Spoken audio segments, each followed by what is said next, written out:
Salut tout le monde, on se retrouve aujourd'hui dans une nouvelle vidéo cuisine et on va essayer de faire ensemble un one pot cookie. Ce que j'appelle un one pot cookie, en gros c'est un mug cake mais avec un cookie tout simplement.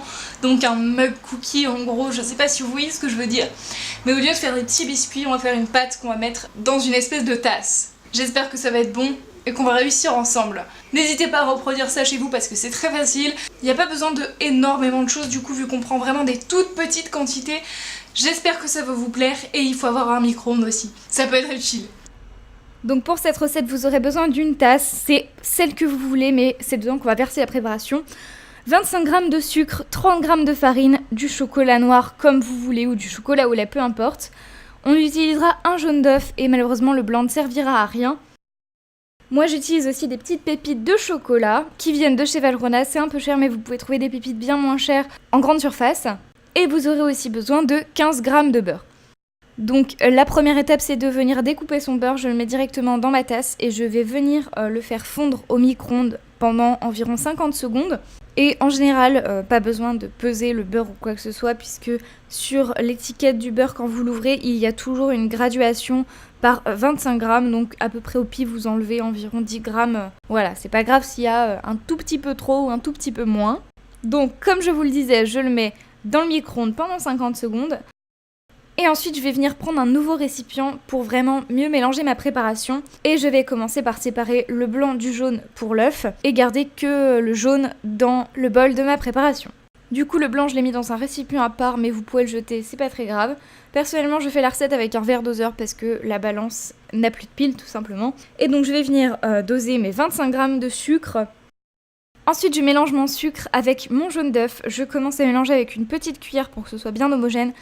Plus on mélange souvent, plus la pâte sera facile à préparer. Ensuite, bien évidemment, j'ajoute le beurre fondu à cette préparation. Je remélange.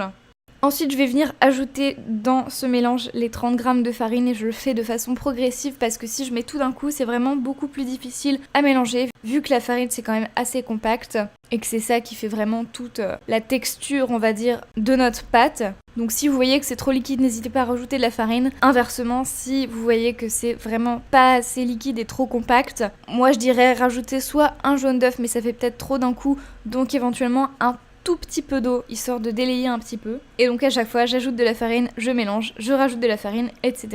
jusqu'à ce que j'ai fini de la mettre. Ensuite, je vais venir ajouter les pépites de chocolat. Personnellement, du coup, je mets beaucoup de billes parce que j'adore le chocolat. Et encore, je trouve que je n'en avais pas forcément mis assez. Donc voilà, c'est vraiment à vous de voir si vous aimez que c'est très chocolaté ou si vous voulez vraiment quelque chose de très biscuit. Et si vous n'avez pas de billes, que vous avez juste des carrés, vous pouvez tout simplement les couper en petits morceaux ou les effriter un petit peu au-dessus de votre préparation. Si vous avez des pépites de chocolat, n'hésitez pas à en mettre. Je remélange ensuite pour que le chocolat soit mélangé de façon un peu uniforme dans la pâte et que tout le chocolat ne soit pas que sur le dessus ou sur le dessous. Et ensuite, cette préparation, je la prends et je vais la verser dans mon mug. J'essaie de la tasser au fond, mais pas trop non plus pour que ce soit pas trop compact. J'essaie de laisser un petit peu d'air. Et ensuite, on va passer notre tasse au micro-ondes. Pensez à vérifier que vous utilisez une tasse qui peut passer au micro-ondes en fait, parce qu'il y a beaucoup de tasses qu'on achète par exemple chez New Look ou je ne sais quoi, qui ont des petits dessins, des motifs un peu argentés ou autres, et ça ne passe pas au lave-vaisselle, donc vérifiez avant de faire quoi que ce soit. Et je mets la préparation au micro-ondes pendant environ 1 minute, mais moins d'1 minute 30, donc c'est à vous de voir comment vous l'aimez. Personnellement, je conseillerais plutôt 1 minute, 1 minute 10. Et voilà, la recette est finie. Faites attention parce que le mug est très très chaud. Donc voilà, je sais pas si je vais me brûler ou pas. On va goûter. Comme vous le voyez, ça ressemble à ça. Ça se tient quand même au fond du mug. Je sais pas si c'est complètement cuit. On dirait que oui, a priori.